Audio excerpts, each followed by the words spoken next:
안녕하십니까. 골방 라이브를 시작합니다. 오늘은 타인과의 비교에서 벗어나라 라는 주제를 가지고 살펴보기로 합니다. 이 비교는 사실 원죄에 속합니다. 창세기 3장 1절로 7절에 보면은 뱀이 여자에게 물어 이르되 하나님이 참으로 너희에게 동산 모든 나무의 열매를 먹지 말라 하시더냐. 여자가 뱀에게 말하되 동산 나무의 열매를 우리가 먹을 수 있으나 동산 중앙에 있는 나무의 열매는 하나님의 말씀에 너희는 먹지도 말고 만지지도 말라 너희가 죽을까 하노라 하셨느니라. 4절에서는 뱀이 여자에게 이르되 너희가 결코 죽지 아니하리라.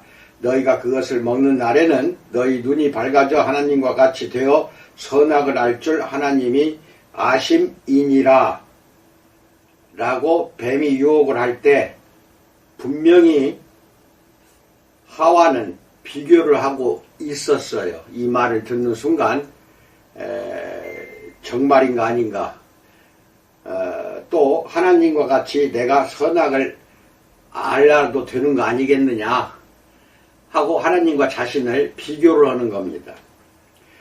여자가 그 나무를 본즉 먹음직도 하고 보암직도 하고 지혜롭게 할 만큼 탐스럽기도 한 나무인지라. 여자가 그 열매를 따먹고 자기와 함께 있는 남편에게도 주매 그도 먹은지라. 이에 그들의 눈이 밝아져 자기들이 벗은 줄을 알고 무화과 나무 잎을 엮어 치마로 삼았더라. 참 멋진 말입니다. 눈이 밝긴 밝아졌어요. 그런데 수치심이라는 그런 것이 나타나게 되는데 참으로 안타깝습니다. 여기서 그게 유혹에 넘어가지 않았어야 되는데 비교를 하면서 자기도 하나님처럼 선악 구분을 해야 되겠다 하는 마음의 결정으로 딱 결단을 하고 보는 즉시 보암직도 하고 먹음직도 하고 탐스럽기도 하고 그렇게 보이는 겁니다. 또 하나의 본문 말씀은 마태복음 20장 1절로 20장 16절까지 말씀인데, 천국은 마치 품꾼을 얻어 포도원에 들여 보내려고 이른 아침에 나간 집주인과 같으니 그가 하루 한 데나리온씩 품꾼들과 약속하여 포도원에 들여보내고 또 제3시에 나가보니 장터에 놀고 서 있는 사람들이 또 있는지라. 그들에게 이르되 너희도 포도원에 들어가라 내가 너희에게 상당하게 주리라 하니 그들이 가고 제6시와 제9시에 또 나가 그와 같이 하고 제11시에도 나가보니 서 있는 사람들이 또 있는지라. 이르되 너희는 어찌하여 종일토록 놀고 여기 서 있느냐. 이르되 우리를 품꾼으로 쓰는 이가 없음이니이다. 이르되 너희도 포도원에 들어가라 아니라. 저물매 포도원 주인이 청지기에게 이르되 품꾼들을 불러 나중 온 자로부터 시작하여 먼저 온 자까지 싹을 주라 하니 제11시에 온 자들이 와서 한 데나리온씩을 받거늘. 먼저 온 자들이 와서 더 받을 줄 알았더니 그들도 한 데나리온씩 받은지라. 받은 후 집주인을 원망하여 이르되, 여기에서 먼저 온 자가 나중 온 자하고 자기 자신을 비교를 한 겁니다. 비교를 했을 때 억울한 것이죠. 먼저 온 사람이나 맨 마지막에 온 사람이나 한 데나리온을 줬잖아요. 이게 비교해서 이제 거기에서 여러 가지 증오심도 생길 것이고 악한 마음이 생기는 것입니다. 나중 온 이 사람들은 1시간밖에 일하지 아니하였거늘 그들을 종일 수고하며 더위를 견딘 우리와 같게 하였나이다. 13절에서 주인이 그 중에 한 사람에게 대답하여 이르되 친구여 내가 네게 잘못한 것이 없노라. 내가 나와 한 데나리온의 약속을 하지 아니하였느냐. 내 것이나 가지고 가라. 나중 온 이 사람에게 너와 같이 주는 것이 내 뜻이니라. 내 것을 가지고 내 뜻대로 할 것이 아니냐. 내가 선함으로 네가 악하게 보느냐. 이와 같이 나중된 자로서 먼저 되고 먼저 된 자로서 나중되리라 하고 예수님께서 비유로 말씀하시는 말씀 본문이 나옵니다. 심리치료나 영성상담에서 계속 이야기되는 주제들 가운데 하나는 비교에 관한 것입니다. 사람들은 자신이 갖지 못한 것을 다른 사람들이 갖고 있을 때 시기하는 마음이 생깁니다. 그들은 하나님이나 운명이 자신에게 불공평하다고 생각합니다. 자신을 다른 사람들과 비교할수록 사람은 점점 더 만족할 수 없게 되고 자신을 받아들이지 못하게 됩니다. 저 사람처럼 멋진 외모를 지니거나 저 사람처럼 똑똑하거나 저 사람처럼 돈이 많다면 성공적인 인생을 살 수 있을 텐데 와 같이 자신을 남과 비교하기만 하면 성공적인 삶을 살 수가 없습니다. 타인과 자신을 늘 비교하는 사람은 하나님이나 운명이 자신에게 불공평하다고 느끼게 되고 결국 자신의 인생을 개척하는 것을 스스로 방해하게 됩니다. 예수님은 포도원 일꾼들에 관한 비유를 통해 이러한 문제의 해결책을 내놓으십니다. 이 비유 역시 이를 들은 청중 가운데 많은 사람들이 못마땅한 마음을 가졌을 것입니다. 포도밭 주인은 그처럼 불공평해서는 안 되었습니다. 맨 먼저 온 일꾼들은 11시간을 일하며 한낮의 더위를 견뎌야 했습니다. 그런데도 주인은 어떻게 1시간밖에 일하지 않은 일꾼들에게도 똑같은 품삯을 주겠다는 말일까요? 그런데 포도밭 주인의 처신에 화가 난다면 삶에 대한 우리의 태도를 되돌아볼 필요가 있습니다.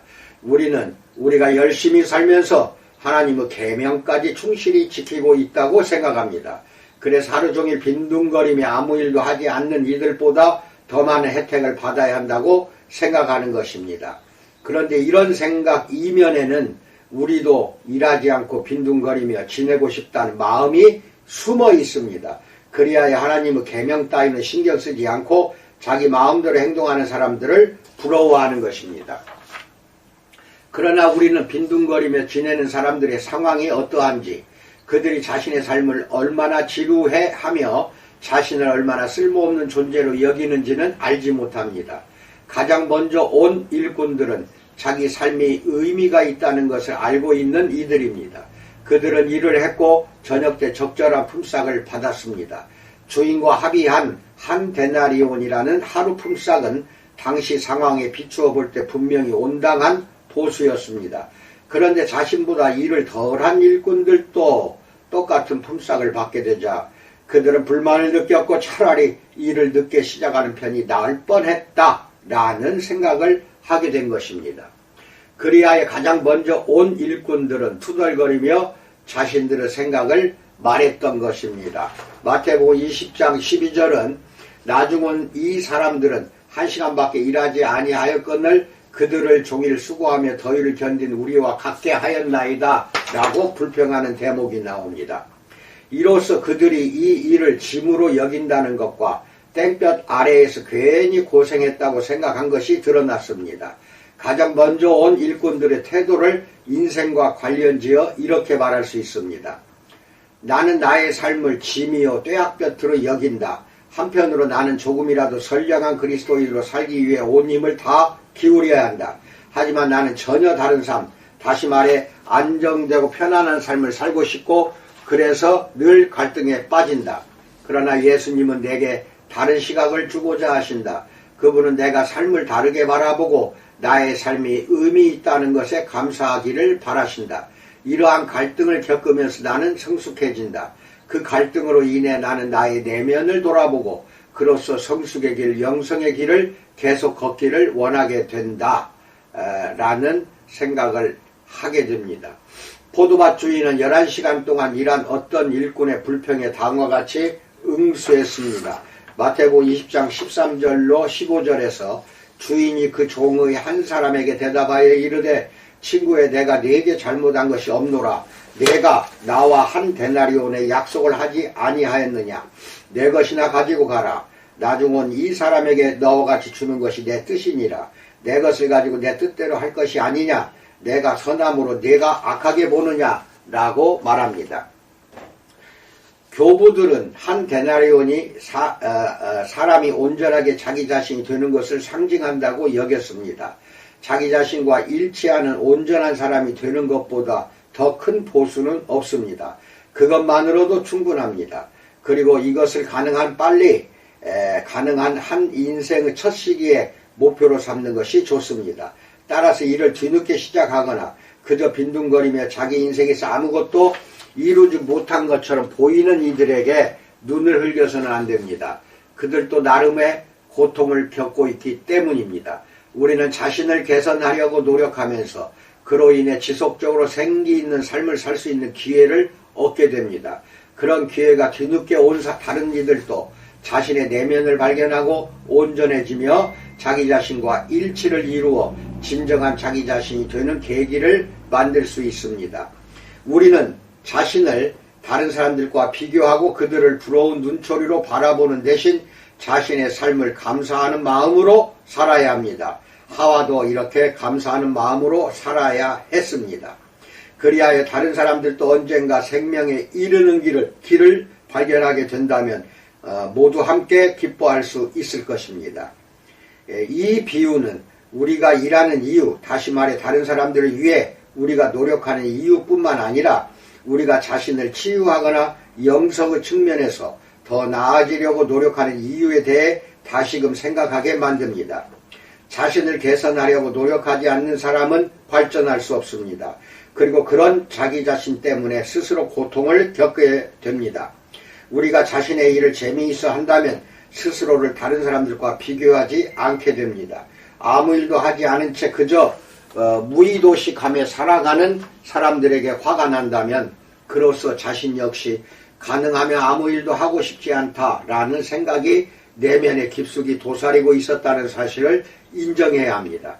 이 비유는 우리 마음에 무엇인가를 불러일으킵니다. 즉, 이 이야기는 우리가 감사하는 마음으로 자신의 삶을 살아가고 자신이 어떤 삶을 살아가든지 간에 다른 사람들이 성공적인 삶을 산다면 그것을 기뻐해 주라는 사실을 일깨워주는 대목입니다. 아멘. 이상입니다. 모든 의미 있는 비유의 예수님의 그 말씀은 깊은 뜻과 심오한 뜻이 담겨져 있습니다. 우리가 일별에서 겉훑기식으로 읽어나가면 중요한 사실을 놓치게 됩니다. 이런 점을 잘 깨달으시기 바랍니다. 일상생활에서 우리 부모, 특히 엄마는 자기 자녀가 다른 사람의 자녀와 비교하기를 좋아합니다. 그러다가 망합니다. 또 우리 남편을 다른 남편과 또 비교합니다. 그래서 우리 남편이 치졸하게 보이기도 하고 천박하게 보이기도 하는 순간 그 가정은 이제 혼란이 일어나고 갈등을 빚게 됩니다. 비교하는 것, 이것 자체가 원죄에 속합니다. 여러분, 비교하는 가정이 되지 말기 바랍니다. 앞으로 여러분도 동료 간에도 마찬가지입니다. 특히 신학생들은 같은 동기생들을 비방을 많이 합니다.